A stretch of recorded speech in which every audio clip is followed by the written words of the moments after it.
everyone, and welcome to Let's Heal with Beth Jones. That's me, your host. My mission is to bring the power of healing to trauma and abuse survivors. That's why every guest on this show will bring you an amazing story of healing in action. So come on, everyone, let's heal. Hello, everyone, and welcome to today's episode of Let's Heal with Beth Jones. Of course, that's me, your host, and I am really excited for today's episode. As you can see, I'm in a completely different location. I am on site at a clinic called Self Unbound here in Dallas, Texas. My doctor, Tyler Lewis, is here with me. Thank you. And we are going to have a conversation about my experience with the healing modality that Dr. Tyler provides. I'm super excited to be doing my very first mobile episode in this location, and we're going to have a really great conversation. So, Dr. Tyler, welcome to the episode. Thank you so much. I appreciate that. And I'm excited that this gets to be your first mobile experience. Yeah, it's amazing. Yeah. And it's very cool because this beautiful wall just came up in the last couple of weeks. And so the timing is perfect for today's recording of the episode. So, all right, we are going to talk about what I think of as somewhat of an alternative healing modality. There are some physical aspects of what's happening in the care that you provide to, do we call them patients? Am I a patient or a client? Practice members. Yes. Okay. There are some physical aspects of the care that you are administering to practice members, but there is also a very powerful energetic aspect of what's occurring. Absolutely. So we're going to talk about both of those today. Yeah. So the practice that you specialize in is called Network Spinal. Yep. And would you tell the audience, please, what that is and how you got into this practice? Absolutely. So before just diving in specifically to what it is, it's why. Why is that what we practice here? And first and foremost, and just looking at our experience as individuals and looking at how we engage in community. Obviously, we are living beings on this planet, cohabitating and coexisting and living our own lives, but also mixed in with those of so many others. And hopefully we're doing so consciously. We're doing so in a way that recognizes that life isn't just about meeting our needs, but also being able to show up in support of others and being able to look at things first off from more of a community aspect and a space that honors our individual and collective impact on our families, our community, and the whole of humanity. What I've always been most interested in is, one, what makes us tick as human beings, and how can we express our health, our life, our service at the highest level possible. One thing that I've discovered, and obviously we'll get more into as we go through this process, is that everyone has a unique lens that they're observing life through. What's the quote? We don't see the world as it is, we see the world as we are. My perspective on this is, if we recognize that we're really seeing the world as we are, or we're seeing the world through a specific lens, then it's incredibly important to help that lens be as clear and as pure and as powerful as possible. What I've discovered through my own studies and life experiences is that it is our central nervous system that is what is facilitating our experience of our life, whether that's physical or emotional, mental, spiritual, professional, relational, financial, all of it. Everything that we experience is through the lens of our central nervous system. And it's always telling us, depending on what we're experiencing, what the best way to experience that would be. How do we either survive it, or how do we overcome it, or how do we help contribute? Well, in acknowledging the power of our nervous system as helping us be here, human, physical beings on this planet, while also in the collective, if you help support that system, help it express life and vitality at the highest level possible. That is what enables people to experience profound levels of healing, profound levels of connection, profound levels of service. It allows people to show up at their greatest capacity, transcendent upon the pain, really able to embrace the gifts of this incarnation here on this planet. And we found that the best way to support that calling is through a chiropractic specialty called Network Spinal Care, which is all about enhancing that system. So whenever I found this, whenever I experienced this for myself, I had no idea what was happening. I went through the most radical, profound, rapid change I'd ever gone through in my life. And though I didn't intellectually get it, I felt it. And after feeling it, I'm like, there's no way I could ever do anything else. And in fact, this is the very care that brought my wife and I together that led to the creation of Self Unbound. And now we've been dedicated to this for over 10 years now, where we've seen so many amazing, wonderful, incredible things and miracles. And we're just incredibly excited to be able to share this with our community. Yeah, and it is a thriving practice. Yeah, it is. Always beautiful community. Buzzing. Every day that I'm in here, it's buzzing. The community events that you have are buzzing. So it is a wonderful practice that you've built. And I'm truly grateful that I found you. So it's only been about 4 months. I think now it was in February. Yes. When I first discovered you all, and I'm so grateful that I did, which will come on. I was just looking, I think we're like 2 days off of 4 months. So it was the 19th, I think. I think that's right. I think it was February 19th is when I had my first measurement and started care. Yeah, I think that's right. And it's been an amazing journey, which I'm excited that we're gonna dive into that and share a little bit about it. So you mentioned that it is a chiropractic specialty. So can you talk more about what's happening in terms of the chiropractic work? So probably more on the physical aspects of what's happening. Absolutely. So first and foremost, chiropractic recognizes that it's the nervous system that's running the show. From the very beginning, the inception of chiropractic, the founder, D.D. Palmer, said, chiropractic is founded upon tone, which is really the communication, the level of communication and efficiency that's going on between our brain, our body, and our environment. Yeah. It just so happens that our central nervous system is housed and protected by the spine. First, our brain is obviously protected by our skull. Our spinal cord, which is really brain tissue continued into our body, still part of the central nervous system, is protected by the spine.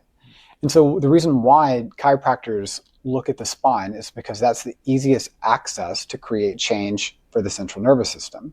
We are not the type of chiropractors that pop, crap, manipulate the spine. No. And there's a reason why that is, because if the spine is there, we have the saying, bones are dumb. They're just bricks. They're structural. We need them for structural integrity, but bones are dumb. They just sit there. And muscles are also dumb. They contract, they relax, but they only do what they're told. They're told to contract or relax by a nerve, which is coming from the brain. So inevitably, when we're looking at spinal alignment, it's not that you're ever out of alignment, is that you're always aligned to something. Yeah. So if your spine is doing all of these things, what chiropractors recognize early on is obviously that's a pattern of distress. So if we help shift and move everything into a more optimal, aligned, what looks pretty on an X-ray pattern, I know, right? Then you should have better function. Yes. But what we've learned through research and the development in this field and looking at neurology and how it influences psychology is we recognize that the spine is simply following orders, that the muscles are simply following orders. Everything that your body and spine are doing is to protect some type of distress that's going on in the background of your body. Yes. Which is often what we call stored trauma. Yes. And what we're doing is not through coercion or manipulation of the spine to create change. Rather, it's inviting the brain to start becoming more and more aware of where is it storing this information? Where is it storing memory? Where is it storing the ability for change? And how can we help the brain find these things? Begin to naturally unwind. So we're now, as that information is being processed, released, or a better way to say that, transmuted, meaning to grow beyond experience. Now the spine begins to align to that position. And so that's what we're really doing, is we're working with, yes, the spinal alignment as it's a reflection of neurological function, as that is a reflection of how well connected and energy efficient the nervous system is. Yes. Able to respond to physical, mental, emotional demand. Yes. So I think a lot of the audience that may be listening to this has probably heard the phrase and about the book, The Body Keeps Score. Yes. And that is all about how trauma gets stored in the body and happens to us physically if we hold that and don't release it. And that's exactly what I think is happening here and with the care, is that it's the body releasing that at an energetic level when consciously we probably don't even know what's happening. Right. Exactly. Yeah. Because the body stores that information and stores that trauma. But really how we define trauma is any experience with too much information where we don't have the bandwidth to process it. The capacity or the prior experiences, we no idea what it is or what to do with it. Exactly. Yeah. And that could be physical information from a force that happened, an accident that we're not able to absorb, but also something has to give. And most often what we're seeing is that majority of what people have going on in their body is related to some type of mental, emotional type of trauma that occurred early in childhood, when you had enough awareness to know what was going on around you, but not the bandwidth to be able to process what was happening. Yes. Yeah, I say this a lot about what I've learned in my healing journey.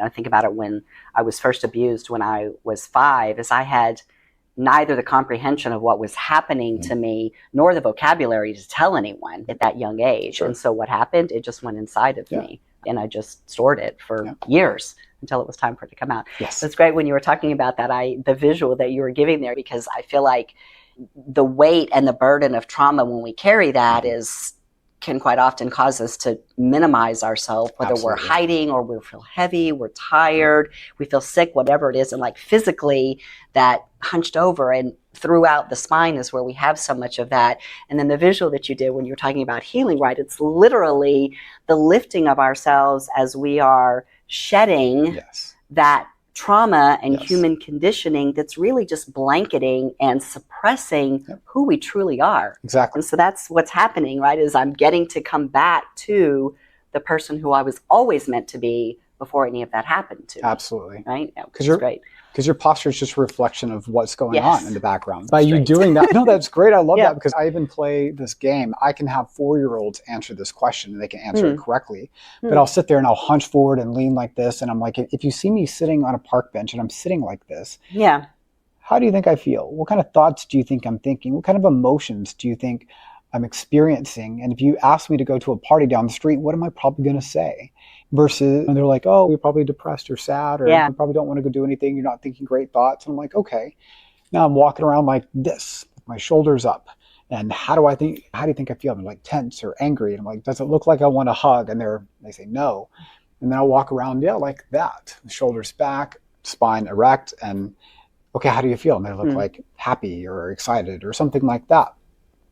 We know from a very early age that body language is simply communicating the state that we're in. Our spinal cord is the modulator, the organ of consciousness. And what I mean by that is this. When you look at old-timey radios where it used to turn the dial, and not everybody knows what that is now, but where you turn the dial. You can go look it up on the internet if you don't know what it is.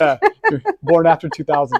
But you turn the dial and it moves a little thing and you turn into different radio stations. Yeah. So what was happening on that dial is there was a filament inside the radio that as you turned the dial, it changed the tension on the filament. And depending on the level of tension that was on the filament, the antenna would pick up and receive different radio waves, different carrier waves for energy and information. Okay, I just learned how a radio works. Yes. All right. Yes.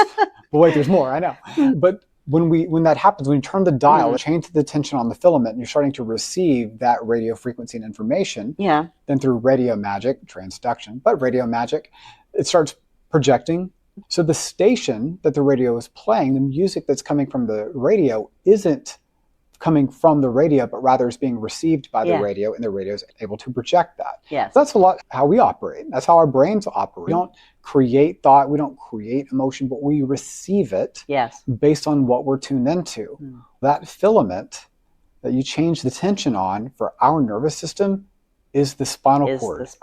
which is how you could recognize, depending on the position that my spinal cord was in, that's the station that I'm tuned into and playing it. Exactly. Yeah. Exactly. That's cool. That's a great analogy. I love that. It's beautiful. Yeah. Yeah. Very cool. Yeah. When you first discovered the Network Spinal, tell me how that happened, how you discovered it. Before I found Network Spinal, I was, by the way, like well into chiropractic school. I was over halfway through chiropractic school. Traditional, like the cracking and popping and all that kind of stuff. Yeah, which honestly, I found that really helped me a lot, and it changed my life at 19 years old. And it does for a lot of people. It does. Yeah. It does. And just to go back a bit further, just for a moment, like at 19 years old was the first time I'd ever experienced a chiropractic adjustment. And I was in so much pain, having horrible migraines, tunnel vision. I wasn't able to function. I was in college, highly stressed stuff going on, had an injury. My mom started seeing a chiropractor for plantar fasciitis, which is where you have inflammation of the muscle on the bottom of your foot and it makes it hard to walk and pain in your heel. But anyways, that said, I was having these horrible headaches and migraines, couldn't see. And I went to the ER one time. They just gave me muscle relaxers and painkillers. And I started hallucinating. And I'm like, nope, not going to keep going down that route. The answer for everything, take a pill. Yeah, exactly. Right? And I was pre-med. I was headed that way, prescribing medication. Yeah, so it was a valuable lesson. Yeah. And I was a biochemistry major, molecular biology. I did research. I was so dedicated to that path because that's how I thought was the best way to help people. Yes. But then I had this experience where I can't function and I received my first adjustment. And it's just, I didn't realize how dull my life had been or how my lights had been turned down so much because I was in so much pain. And it helped me tremendously. And immediately at that stage, I was like, I'm dedicating my life to this because I want everybody to feel this good. And so that's what got me on that trajectory in the first place. And then years later, continuing to have this experience, it got to a point where I'm like, okay, I realized I was using it as a management strategy. I would be in pain, I'd go get adjusted, get out of pain temporarily, and then go back to whatever I was in. As I'm getting into chiropractic school, I start realizing, man, there's got to be more. There's got to be more. And initially, I started exploring a field called functional neurology, which is really amazing. It's more of a functional medicine perspective on looking at how different parts of the brain and facilitating different types of experiences within our body and health. And for 2.5 years, I got to work in a research facility here in Dallas, got a lot of really amazing experiences and exposure and worked with some amazing doctors and incredible patients and saw some amazing stories happen. And it helped people at a really high level. And it was so amazing to just see that care at work. And for me, it got to a point again where it became a management strategy. Yeah. Where, okay, if you're getting supported and you're just reinforcing the same thing, we're just trying to get people back to a functional status, meaning that they can manage life effectively. But nobody was really healing. I said that. Yes. Here's what we were seeing that started to really bother me, and it started opening up possibilities for change, is that one of the main demographics of people that we were seeing were veterans with PTSD, people who performed an amazing service and just had a really incredible, horrible experience and injury that devastated their lives. Yeah. And what I've seen is that there's not a lot of really great support for those individuals, which is really sad and frustrating. It is. It's a challenge we have. It is. Yeah. I even worked in the VA as an intern to go experience that. And it's just the understanding to be able to fully support the full scope of what's going on at that level of trauma. Yeah. We're just not there yet. Yeah. But anyways, what we were seeing is that a lot of these guys would go in, they would get care, they would feel better for a moment, and then they'd go back and commit suicide. Yeah. Because where they were at was they were in a state of so low function that there was total apathy for life. They would go get enough energy to feel motivated to do something. But the something was catastrophic. Yeah. Yeah. Because they're like, I can't go back to life because of the level of trauma that didn't happen with all of them. And there was a lot of people who went through amazing change, but it just left me with question marks. Okay, there's got to be something more. Yeah. So we had a mutual friend. Oh, I say we. When I say we, I'm talking about my wife and I. By the way, we weren't even connected at this point. We were in the same class for 2 years, never really even spoke or interacted. We were just on different pages, different chapters in our life. But we had a mutual friend. At this point in my life, I'm disillusioned by different aspects of chiropractic care. Not to say it's not great, but just I was craving something more. And I recognized there is an energetic, there's an emotional, there's a psychological, there's a spiritual component to all of this. Nothing was answering that. But at the same time, I was involved in this really amazing functional neurology, working with really, I call it sexy medicine, all the big toys and all the things. And it was just really cool and exciting, but something felt lacking. And I had this friend who was just having a conversation with me one day. And it came up that she's going to see this guy who practices this thing called Network. And they touch your spine and you move around and you adjust yourself. And I'm just like, sure, okay.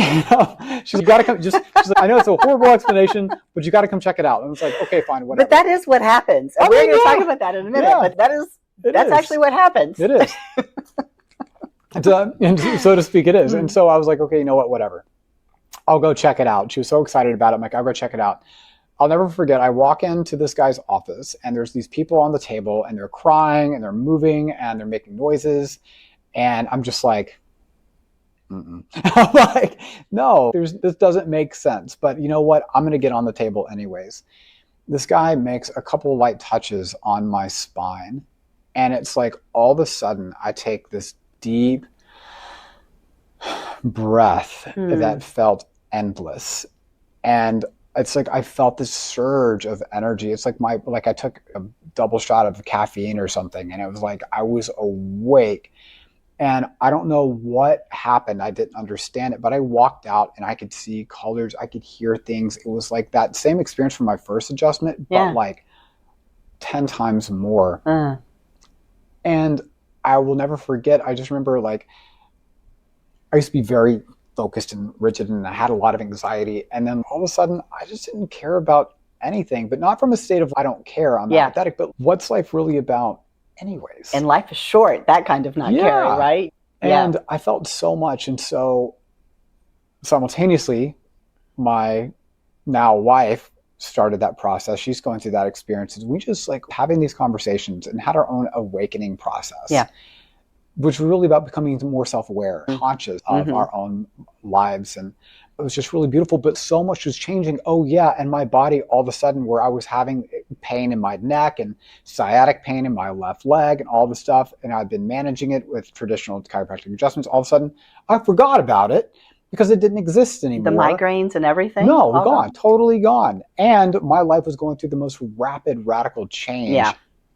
And there was just so much beauty to be experienced in life.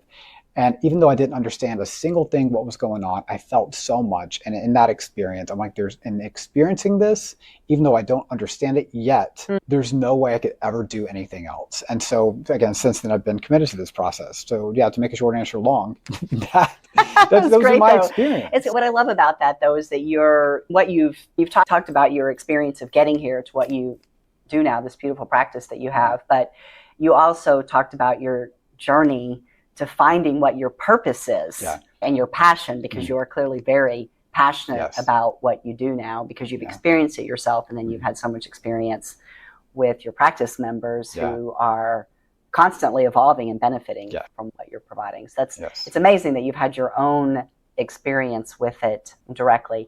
Now, I would be remiss if I didn't ask you, of course, you're here primarily as a healer and to share what you do with us as a healer, but you are a human being. Absolutely. And every single one of us has experienced some sort of trauma and abuse in our life. And so it's kind of up to you how you answer this question. But what I'm curious about is the physical manifestation that you were looking to relieve and the pain, the migraines, all of that stuff.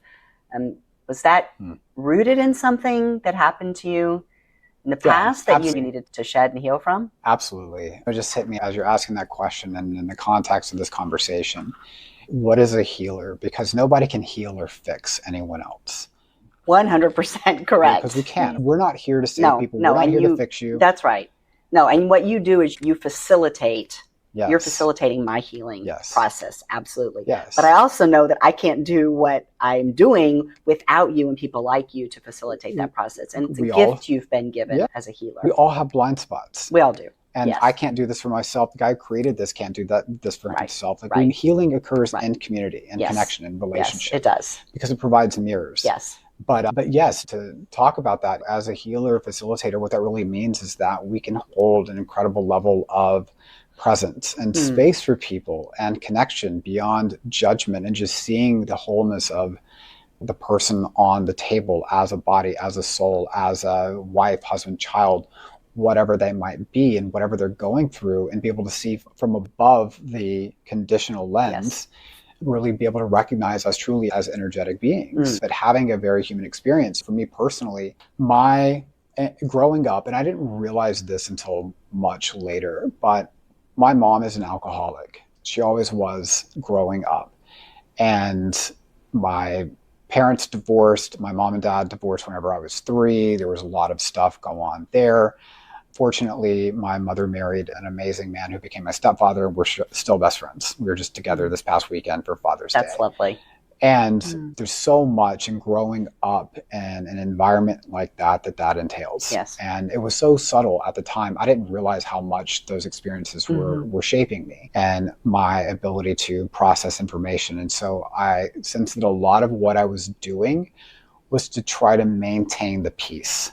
Yeah. Because I didn't want to rock the boat, because if I rocked the boat, there was retribution and there was some type of emotional, mental, physical backlash that would happen in that type of environment. So I realized so much of my life I was walking on eggshells. It's interesting when I was listening, or what I hadn't connected the dots, but whenever I first got started in this care, majority of my pain was up here in the right side of my neck and also in my left hip. And like I said, sciatic pain in my left hip. Earlier, what I was saying about how the spinal cord is really the organ of consciousness, meaning what you're tuned into.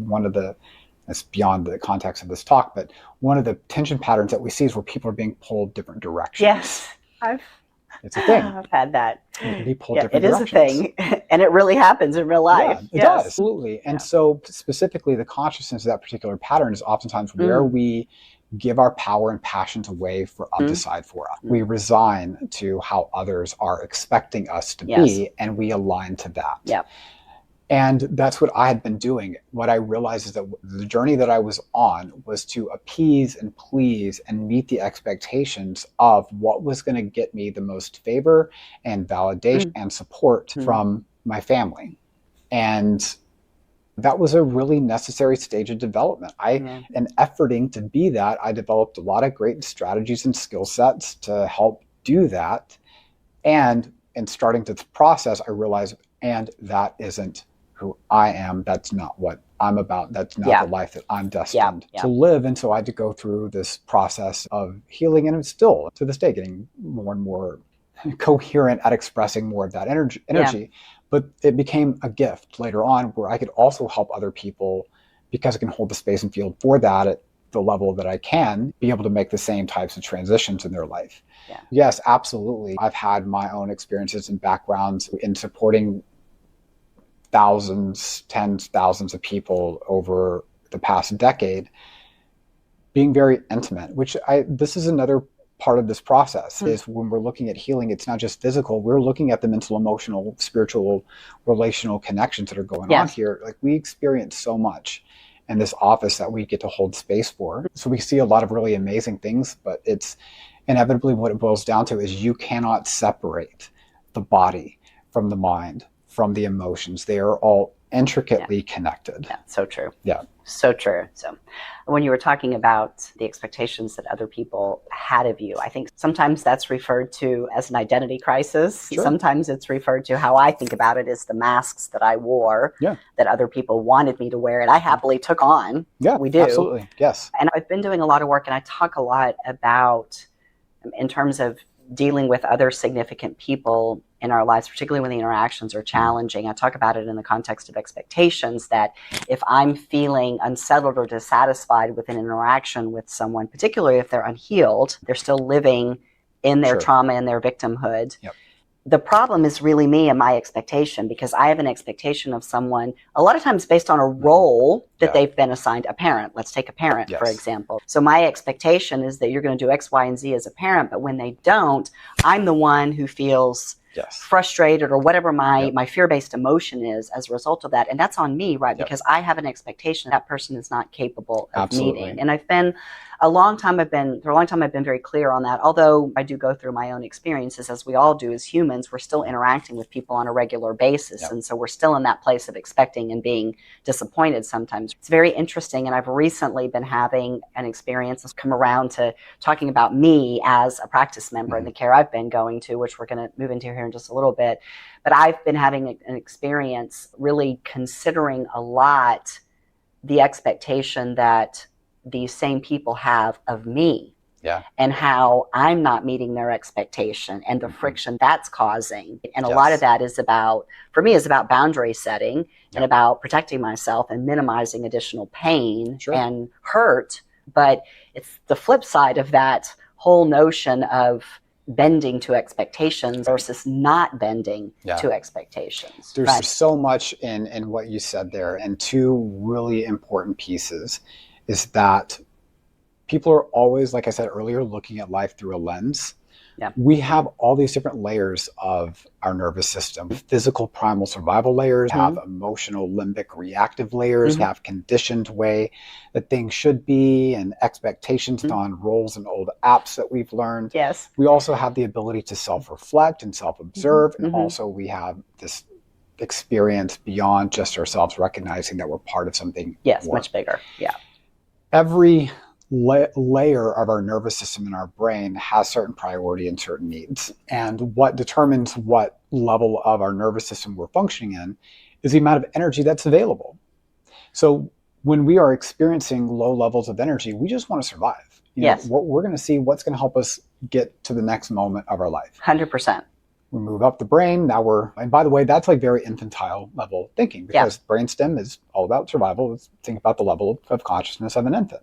As you move up a bit higher, now we're looking at the emotional brain, the reactive, I want or I don't want type of experience. That's now the level of a 2 or 3-year-old. As you get up higher in the brain, now we're looking at rationals, shoulds, coulds. This is how I fit in. This is my story and narrative of life. We're going to call that like the 12-year-old part of the brain. Okay. As we get up to the higher, what we call prefrontal cortex, your ability to self-reflect, that starts coming on in late teens, but especially mid to late 20s, where you can begin to actually self-reflect. Now, in what you were saying, and people having these reactivities, everybody has their own lens and priorities that they have, because everybody's responding to life through a certain layer of their brain. Yes. So yes, if people are getting reactive, you immediately know, okay, they're reacting from the level of consciousness of a 2 or 3-year-old with the emotional brain, which if we're not self-aware, it's easy to get hijacked, because even as an adult, we still have that part of our brain. Yes. It's still back there. Yes. So when we see what's going on in the world today, and you look at all the different dynamics that are playing out at home, culturally, socially, globally, what level of the brain is running the show? And a lot of times what you're seeing, it's somewhere between that 2 to 3-year-old and that 12-year-old. Yeah. But that, I don't care how old you are, that's the circuitry that's running the show. Sure. So that's a big piece that we recognize is that your memory is selective, your observation of the world is selective. It's all based on the amount of energy you have to have that experience. The other big thing that you mentioned is roles. And that is huge because the role that you're in is conditioned from the expectation of what that role means from your family cultural field. Yes. Husband, wife, mother, daughter, you name it. And however it was modeled for you. However it was modeled. Which a lot of times is not great. Exactly. Yeah. Exactly. So this is how you can have two people have, for example, I just think about in terms of relationship. You have two couples dating, they have an amazing, beautiful dating relationship. But as soon as, say, that they both get engaged at the same time, or married, one of them just completely falls apart and the other one has this amazing experience of intimacy and growth and what they get to build together. If we're not conscious, the app that was installed about what a husband or wife or man or woman or whatever is supposed to be, and we start playing those apps subconsciously, we're immediately in a program because we're not self-aware and observing. Yeah. So I know that kind of goes beyond a bit of just the physical application, but it's true. It's just how our nervous system is wired to operate. Yeah, based on the experiences that we've had. So, I think everything you're saying there is 100%, and it's very relevant in all of this because we're setting the stage. We're setting the stage because one of the things I think about when you were talking about operating at that sort of lower level of consciousness and measuring that with age, one thing that I became very aware of throughout my healing journey, the really intentional and focused part in the last 5 years, a lot of my default coping mechanisms were about hiding and minimizing myself. Yeah. And that was being led by my 5-year-old, the first one who was really traumatized and abused. Yeah. And all she's ever been doing is trying to protect me by let's be small, let's hide, let's don't be out there. That's hard when I'm supposed to be on YouTube now. So I've had to overcome. Can I just comment on something that you just did? That was very important. You did. You saw me do that. I mimicked it. I did. Yes. I went from her to me. Yeah, exactly. I know. You said that. So that was not planned, by the way. It wasn't. But that's the reality of what happens, right? Because I'm in that place of identifying with her and seeing her, recognizing her. And for me now, it's about loving her, right? And knowing that she's always been there as a part of protecting me, but I don't need her anymore, which is where this comes from. And for me, a lot of that has been about healing that aspect of my life to step into the role that I need to have and be the person who is visible and not afraid to be here doing this and speaking, because it's hard to be public as the healing mentor when all you want to do is hide. One of the great ironies of my life, I've laughed about it from time to time. You nailed it. I love what you said. You step into a role to serve. Yeah. And you do. You do. So if you're in the role subconsciously as a default, you're going to run those apps, those programs. So the way you're talking about that, the apps and the programming. I love that. It's so true. Hey, the brain created the iPhone. It did. I mean, I love that because it is so true. Yeah, it did. And you think about a lot of apps that are out there and the junk that's on the apps that we're consuming. That's literally what's happening inside of us with our experiences that we have, where we're storing stuff that's just junk. It's not real. It's not what our experience is meant to be. And our human-to-human experience is not meant to be ugly and painful. But it happens because we're human beings, and that's what happens. And so our work in healing is to realize the junk and get that out. So the app is clean and not being filtered through all of that. Sure. Right? Oftentimes those junk apps are really distractions from pain. Yes. So anybody who spends like 5 hours of night, if you're down the Instagram or YouTube or Facebook rabbit hole, that's literally what you're doing, is distracting yourself from some level of pain, whether it's something that happened that day, something you're carrying physically. That's what it is, right? Yeah.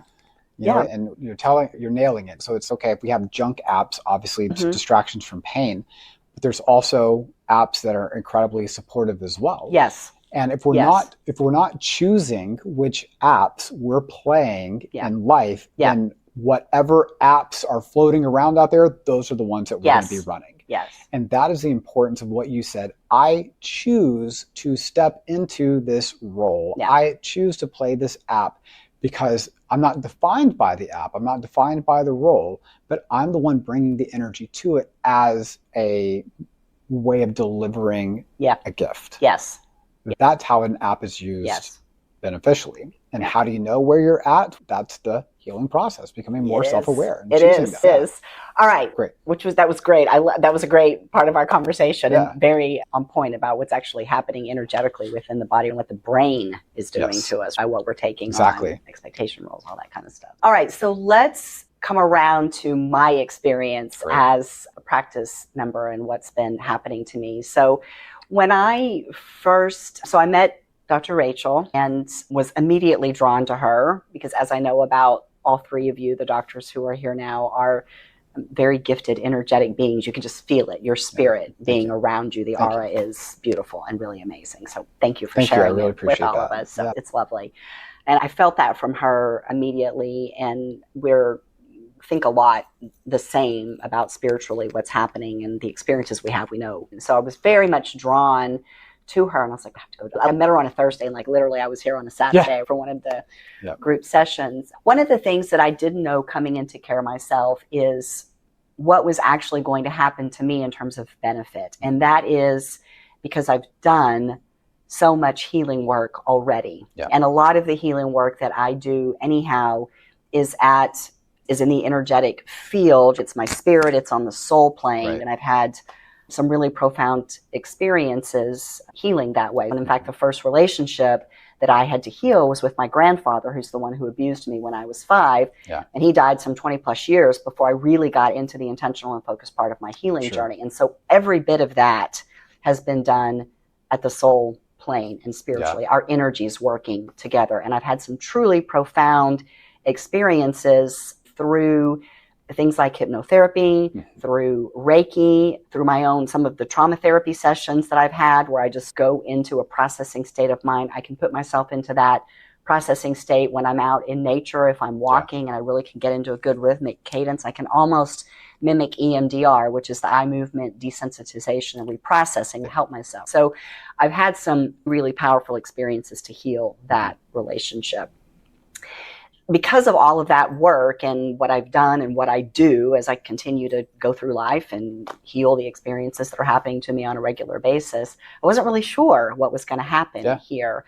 And in fact, when I had my first measurement of my energy state, I was at 100% capacity of my, as I understand it, my available energy to go through my life, which was cool. You also told me I'm 54 and you measure at 30. I'm like, I've got the energy of a 30-year-old. That's fantastic. But that's actually truly what I feel like, right? And that shows up, right? And I was like, all right, great. My baseline is up there. It's elevated. So let's see what's going to happen. Exactly. I was at a time when I was really, so I had just launched the show actually about a month before. It was actually 1 month before I came in for the measurement and then my first care treatment. And I was in this place of like really feeling like I need to continue to work on shedding that, my 5-year-old inner child and continuing to really pull myself up. And so I feel like that's definitely been a benefit because I've had measurements after that where I was like really elevated. And I have felt that in my physical energy. Yeah. But I've had a couple of experiences that I want to talk about that I think is really why I'm in care with you all, right? It's my life is my laboratory. I've said that already. My lived experiences to be able to share this with other people so that they can try it if they're interested in the benefits of the network spinal healing modality. But it's also for me, right? I mean, things that I still need to work on. Again, I'm a human being and I'm going to continue to have human experiences, which sometimes are painful, right? Sure, absolutely. So let's talk about the physical healing that I have experienced, and then we'll come around to the spiritual and energetic that I think has been happening as well. So physically, the only physical ailment that I came in with is this weird knee pain that I was having that sort of, whatever day it might be that I was having the pain, it was like traveling. Is it your knee that's weird or the pain that's weird? I'm just kidding. Both. All right, just kidding.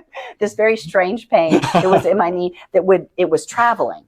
It would move around my knee. It was very strange. So I wanted to give this a chance for that purpose before I go see anybody, and I won't go see anybody now. Yeah. That has subsided, that pain that I was having subsided, but more recently, and in particular, I had to miss a week. And within a few days after that, I went out on a long walk in my shoes that had custom orthotics that I had made probably about 2 years ago when the knee pain first started. And it increasingly, right before I came to begin care, it was getting worse. Sure.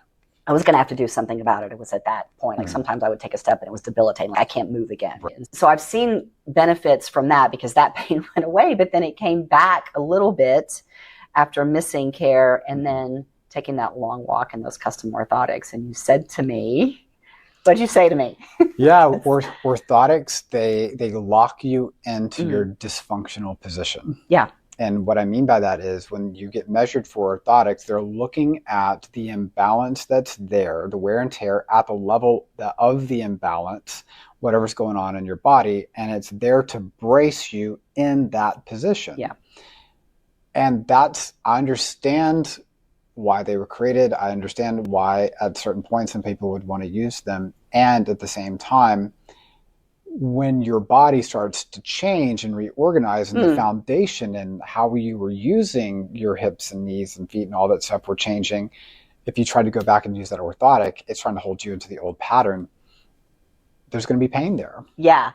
Yes. And so logically, my logical brain goes, well, yes, because I have the orthotics to manage my pain, allow me to function with minimal pain or no pain, but in the state that my body was in at that time. Yeah. And now through care, I'm adjusted to where my alignment is more straight, say more pure, and I think that's true to a certain extent as well, but I'm more aligned, and so I'm just basically forcing myself into that misalignment every time I wear those now. I'm fixing that. So I'm not gonna wear those. I think I told you that when I got the custom orthotics, I threw away the insoles that came in the shoes that they're in. So I've had to go buy like flat insoles again. I noticed that I've been really paying attention to that since we had that conversation, and I know physically what's happening to me with the knee. Really paying attention to when I'm back in a shoe that's just, they're the same, and I don't have differences in how I'm correcting one or the other.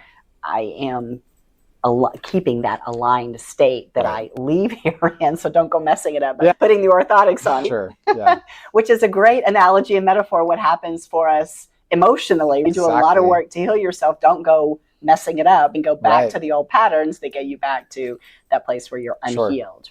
Physically I have had benefits from that, which has been fantastic. And then very recently, as I say, just saying back in my old patterns, and then I missed care, I had a little bit of a setback from that, which we're now past, because I'm back where I need to be, which is fantastic. So it's a good thing. Energetically, this is the one that's very interesting for me about what's been happening with me. I mentioned that my grandfather, the first relationship that I had to heal, was done completely between our souls, right? Because was not physically present to be able to experience that. I have been working probably for about a year now, a little more than that. I am the curse breaker within my immediate family unit. I'm known as the curse breaker. So my role within the family, my father is a cycle breaker. So his role in the family was to break certain patterns of abuse, to not perpetuate certain patterns of abuse onto generations beyond him, starting with me, and I have a sister. And of course, when you break that with us, the chances are that we're not going to continue that same pattern onto future generations. I don't have kids, but my nieces and nephews, and now my great nephew. And so my father is the cycle breaker of certain patterns of abuse. But as I tell people, you don't grow up in a family and in a household and with the people that my father grew up with and not carry some of that with you into your life. It's survivorship, right? It's the conditioning. It's all the stuff we were talking about before about that app. It's what feeds that app that's in our mind. And he's carried his survivorship into raising me and into my life. My role as the curse breaker is to bring the healing into my family. And because I'm dealing with people who are in their own place of healing and not as far along in their healing as I am, they may never get there. They have their own lives, they have their own traumas, they have their own trauma bonding, all of that type of thing that's happening for them. My presence and my energy is what is part of breaking that curse. And so a lot of what happens in me happens, again, on that spiritual plane and energetically, and I'm very much aware of that. And in particular, in the last year, a little more than a year now, that's been focused on my immediate family unit, including my parents. And my father has been clearly in focus with that. And as a human being, I'm still having my human experiences of the relationship that I have with my father. Admittedly, my expectations of him as a father that I've had to deal with and come to terms with. But more recently, I've been receiving, that's where I'm receiving this. He has his own expectations of me as the daughter through his lenses. And I've had my own lenses on the relationship. One of the things that has happened, I've noticed as I've been going through cares, right, as I came in with a lot of energy from where I was, and then I had coming into care initially, I had a ramp up of this energy. And then we saw me drop a little bit. My measurements went down, not a whole lot, because I tend to operate at a higher energy level anyhow, but there was a drop in my energy level, and I could actually feel it. In fact, the day that I came in when I was at the lowest measurement, I like physically did not feel well that day. Which was still like 98%. Right? It was not, it was still as high. And that is true, but I think that's important for people who are listening. It is a subtle difference, and I actually felt that subtle difference of a minor change in my energy level and what was available for me to be able to participate in my life. I actually felt that. And then it showed up in the measurement. And we talked about that. And what you said to me was, this is indicative of someone who is building or using energy to go through or about to go through catharsis. And that was the word that you used for me.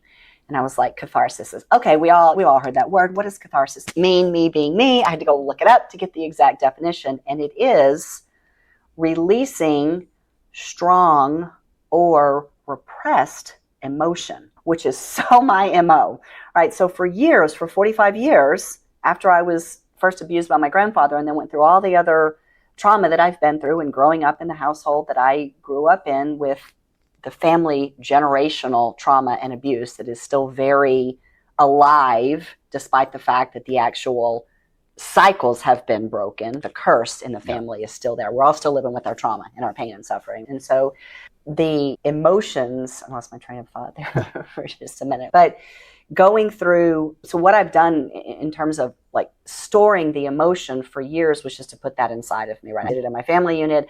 I did it in my marriage. I never released emotions. And that was part of just the role that I took on, the expectation of me, the role I took on, and what I did in caregiving for other people. Stuff. Yep.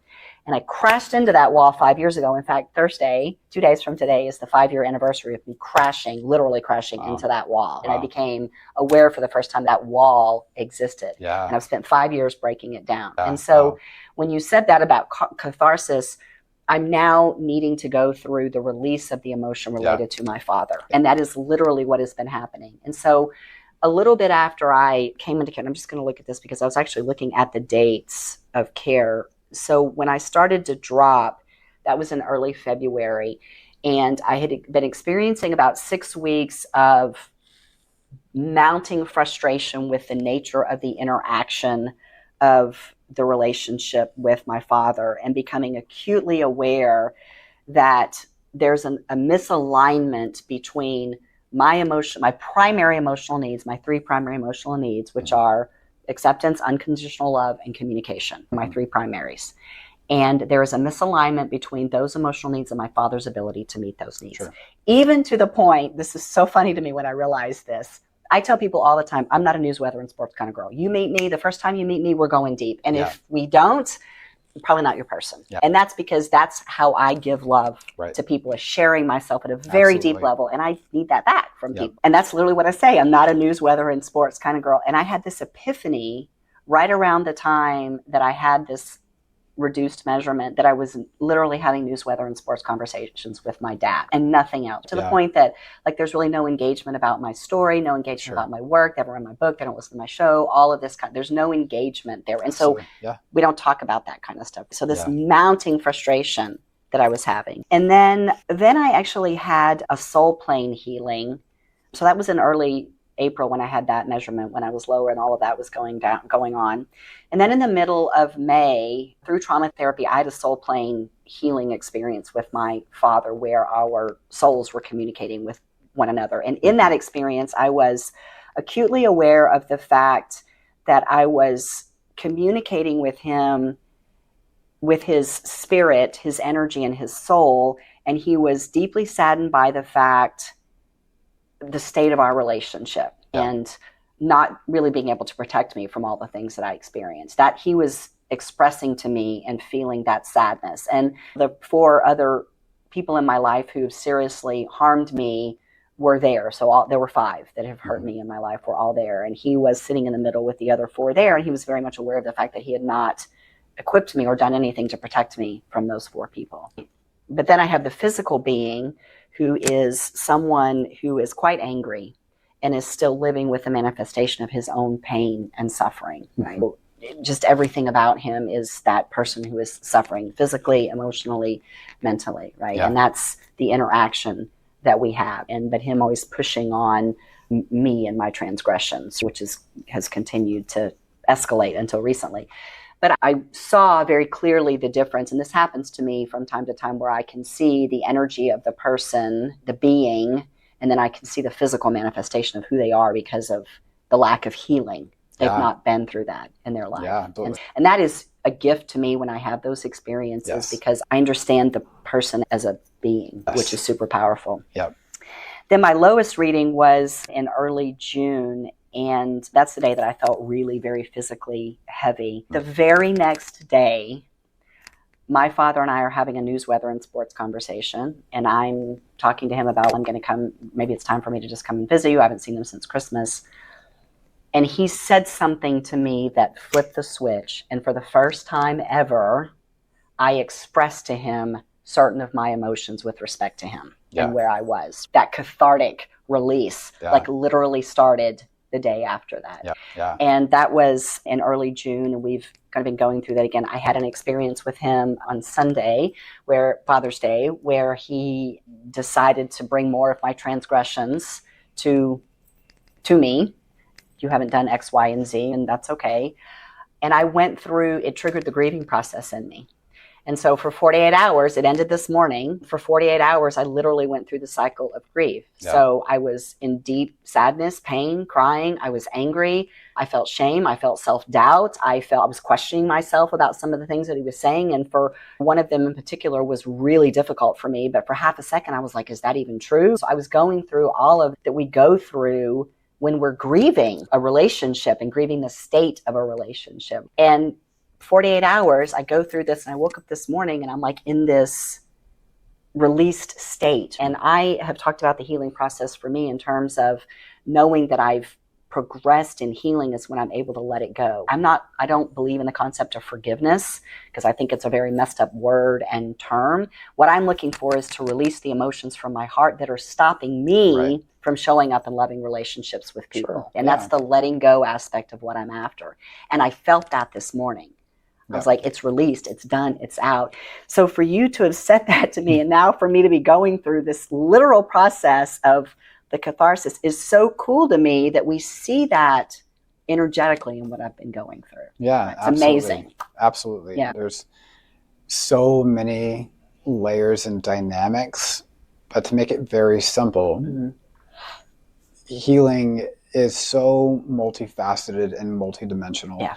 You can't just focus on your physical body. You can't just focus on the mental, emotional, relational stuff. You have to see it all because it's all connected. Yes.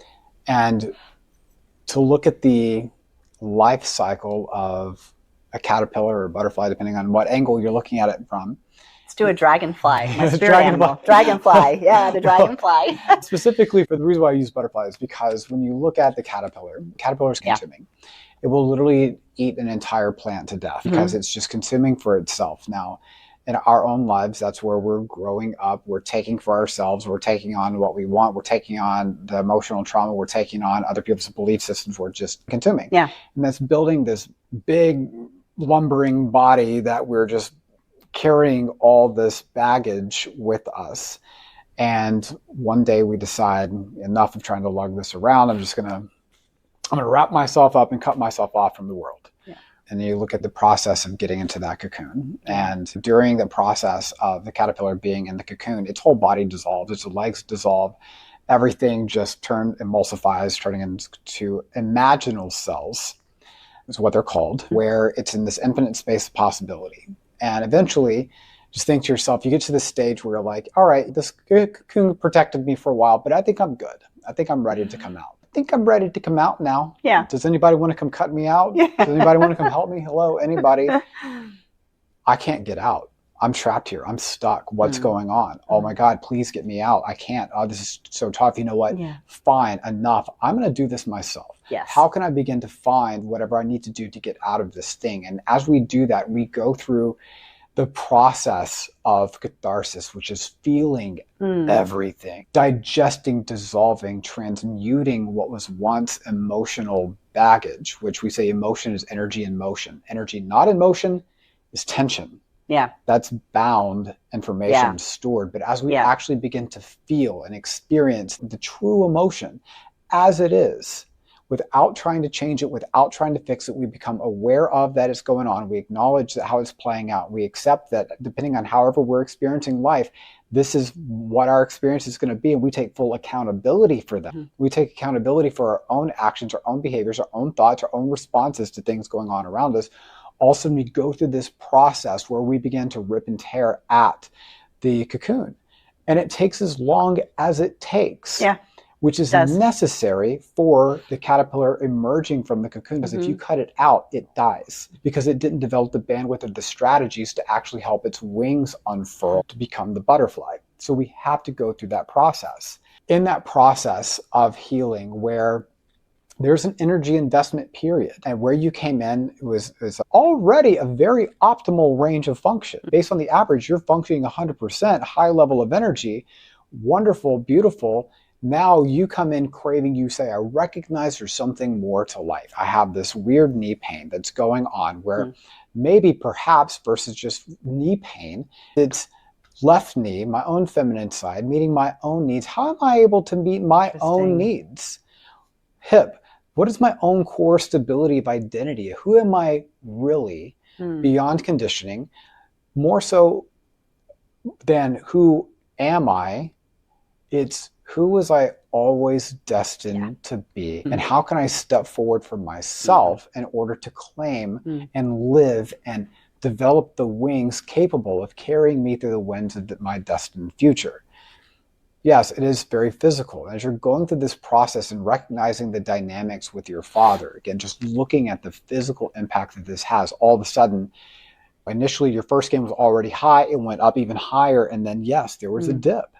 Because you're investing now all of this energy and channeling it toward connecting to something that finally, now that things have been illuminated enough for you to begin to see this. Because if you're the illuminator or curse breaker for your family, you're turning the lights on to be able to see what's been there the whole time. A candle doesn't illuminate for itself, right? So that said, here you are, you're bringing the light to these patterns, subconscious traumas that are just continuing to spiral and cycle in it. So when we see people get to this point, there is the really interesting process that starts to happen where, yes, if we're in survival, we're contracting, we're moving away from, you'll see it in people's body, their physiology, things are breaking down because they're trying to survive. And at best, comfort is the top priority for survival. But it got comfortable in the cocoon until it wasn't.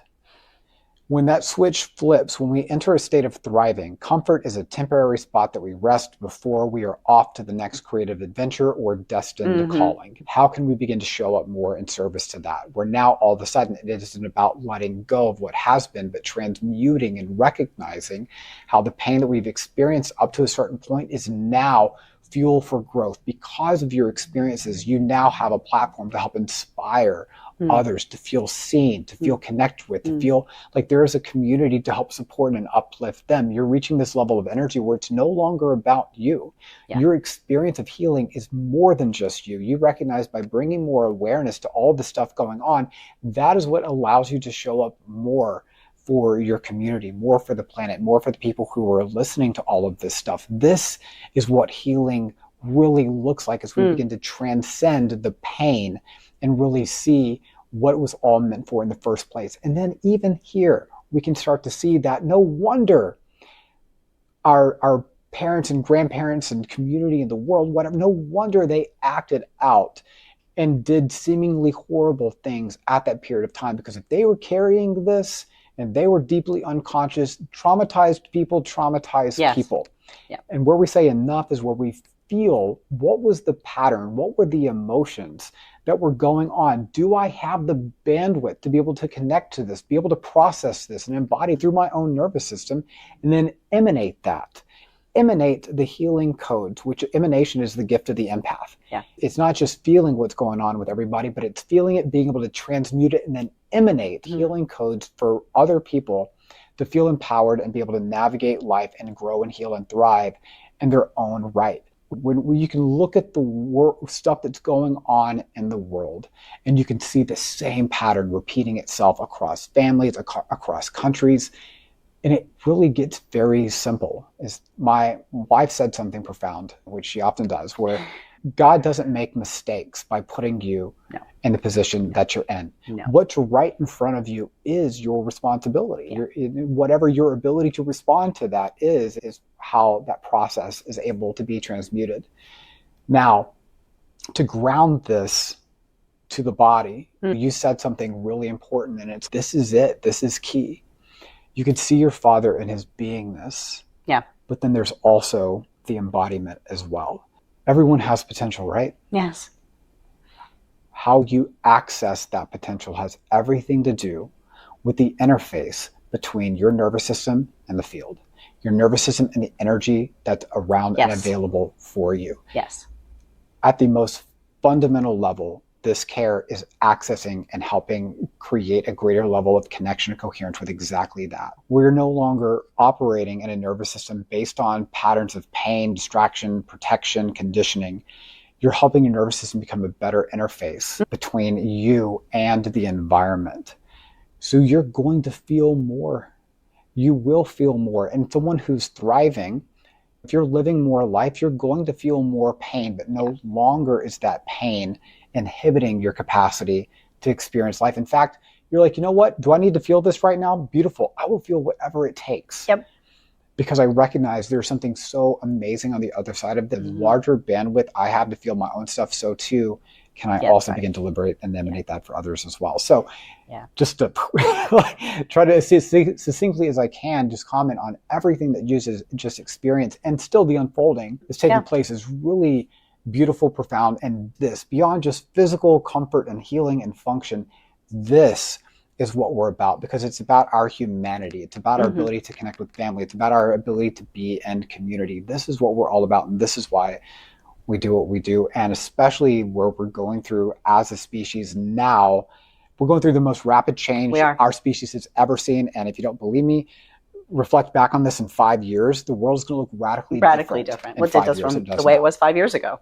Radically different. This here's what it takes. It requires being an integrated, embodied, present human being with feet on the ground in the midst of everything. Yes. So in the community and building, contributing to the community. Contributing. Yes. Yes. Yeah, and we are in a period. I do believe we're in a period where there are more and more of us that are here to shed the light about this on humanity, right? Light workers and healers, however you want to refer to us, right? That's why we have the experiences that we have and get to the places where we are.